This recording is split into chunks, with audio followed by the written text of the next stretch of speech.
Vandanmedu service സഹകരണ bank ഭരണസമിതിയിലേക്കുള്ള തെരഞ്ഞെടുപ്പ് ഈ മാസം 15-ന് നടക്കും. ഇതിന്റെ ഭാഗമായി LDF, UDF മുന്നണികൾ നേതൃത്വം നൽകുന്ന പാനലുകളിലെ സ്ഥാനാർത്ഥികൾ നാമനിർദ്ദേശ പത്രികകൾ സമർപ്പിച്ചു.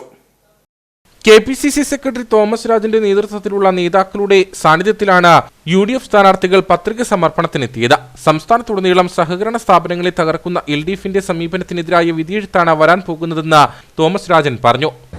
പിണറായി വിജയന്റെ നേതൃത്വത്തിലുള്ള ഗവൺമെന്റ് അധികാരമേറ്റെടുത്ത കാലം മുതൽ ഒന്നിനു പുറകെ ഒന്നായി കേരളത്തിലെ എല്ലാ സഹകരണ സ്ഥാപനങ്ങളും തകർന്ന തരിപ്പണമായി നാശത്തിന്റെ പടുകുഴിയിലേക്ക് പൊയ്ക്കൊണ്ടിരിക്കുന്ന ഒരു കാലഘട്ടത്തിലാണ് ഇന്ന് നമ്മുടെ ഈ തെരഞ്ഞെടുപ്പ് നടക്കുന്നത് എന്നതാണ് എൻ്റെ ഏറ്റവും വലിയ പ്രധാനപ്പെട്ട കാര്യം. സഹകരണ സ്ഥാപനങ്ങളിൽ നിന്ന് നിക്ഷേപകർ ഒളിച്ചോടുക, സഹകരണ സ്ഥാപനങ്ങളുടെ വിശ്വാസ്യത പൂർണ്ണമായും തകർന്നു പോയിരിക്കുന്നു.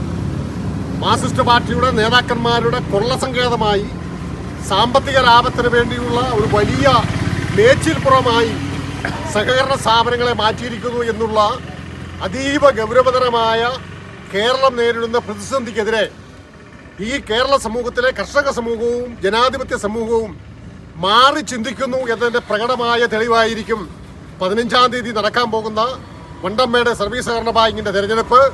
ഈ തെരഞ്ഞെടുപ്പിൽ ഐക്യജനാധിപത്യ മുന്നണി അത്യുജ്വലമായി തിരിച്ചു വന്ന് കേരളത്തിലെ സഹകരണ സ്ഥാപനങ്ങളുടെ തകർച്ചയെ പിടിച്ചു നിർത്തുന്നതിന് വേണ്ടിയുള്ള പോരാട്ടങ്ങളുടെ നേതൃത്വം കോൺഗ്രസും ഐക്യജനാധിപത്യ മുന്നണിയും ഏറ്റെടുത്തുകൊണ്ട് മുമ്പോട്ട് പോകുന്നു എന്നതിന്റെ പ്രഖ്യാപനമായി ഈ തെരഞ്ഞെടുപ്പിനെ ഞങ്ങൾ കാണുന്നു. LDF പ്രവർത്തകർ പ്രകടനമായി എത്തിയാണ് പത്രികാ സമർപ്പണം നടത്തിയത്.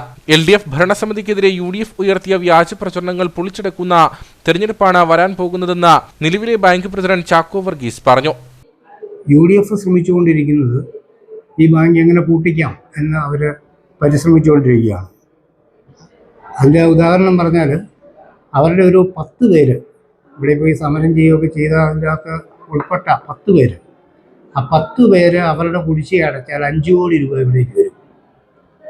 അപ്പോൾ അതവർ ചെയ്യാതെ തരാതെയാണ് ബാങ്കിനെ എങ്ങനെ പൂട്ടാം എന്ന് ശ്രമിച്ചുകൊണ്ടിരിക്കുകയാണ്. അതുപോലെ തന്നെ അവരുടെ ഗൂഢാലോചനയുടെ ഭാഗമായിട്ട് ബൾക്കായിട്ട് അവരുടെ ഡെപ്പോസിറ്റുകൾ അവർ പിൻവലിച്ചുകൊണ്ടിരിക്കുകയാണ്. ഈ ഒരു രീതിയിൽ അവർ മുൻപോട്ട് പോകുമ്പോൾ സാധാരണ ജനങ്ങൾ മനസ്സിലാക്കേണ്ട ഒരു കാര്യം, 35 വർഷം ഇവർ ഭരിച്ചിട്ട് ഈ പ്രദേശത്തിന് വേണ്ടി ഈ ബാങ്കിൽ കൂടെ എന്ത് ചെയ്തു എന്ന് അവരൊന്ന് പറയട്ടെ. നമ്മൾ ചെയ്ത കാര്യങ്ങൾ ഈ 4.5 വർഷക്കാലം കൊണ്ട് നമ്മൾ ചെയ്ത കാര്യങ്ങളാണ് ഈ പുതിയ കെട്ടിടവും അതുപോലെ തന്നെ പുതിയ ബ്രാഞ്ചും മെഡിക്കൽ സ്റ്റോറും ഒക്കെ നമ്മൾ ചെയ്തിരിക്കുന്നത്. അതുകൊണ്ട് ജനം വിലയിരുത്തിയിട്ട് നമ്മൾ എന്താണ് ചെയ്തതെന്ന്, നമ്മൾ യാതൊരു വിധത്തിലുള്ള അഴിമതിയും കാണിക്കാതെയാണ് ഈ 5 വർഷം മുന്നോട്ട് കൊണ്ടുപോകാൻ സാധിച്ചത്. അതിന് സഹകരിച്ച എല്ലാവരോടും നന്ദി പറയുക. വണ്ടൻമേട് സർവീസ് സഹകരണ ബാങ്കിലെ 13-അംഗ ഭരണസമിതിയിലേക്കാണ് 15-ന് തെരഞ്ഞെടുപ്പ് നടക്കുക. കൺവെൻഷനുകളും കുടുംബയോഗങ്ങളും ഉൾപ്പെടെ ഇരുമുന്നണികളും തെരഞ്ഞെടുപ്പ് പ്രചരണം ഊർജിതമാക്കിയിട്ടുണ്ട്. നിലവിൽ ഇടതുമുന്നണിയാണ് ബാങ്കിലെ ഭരണം നടത്തുന്നത്.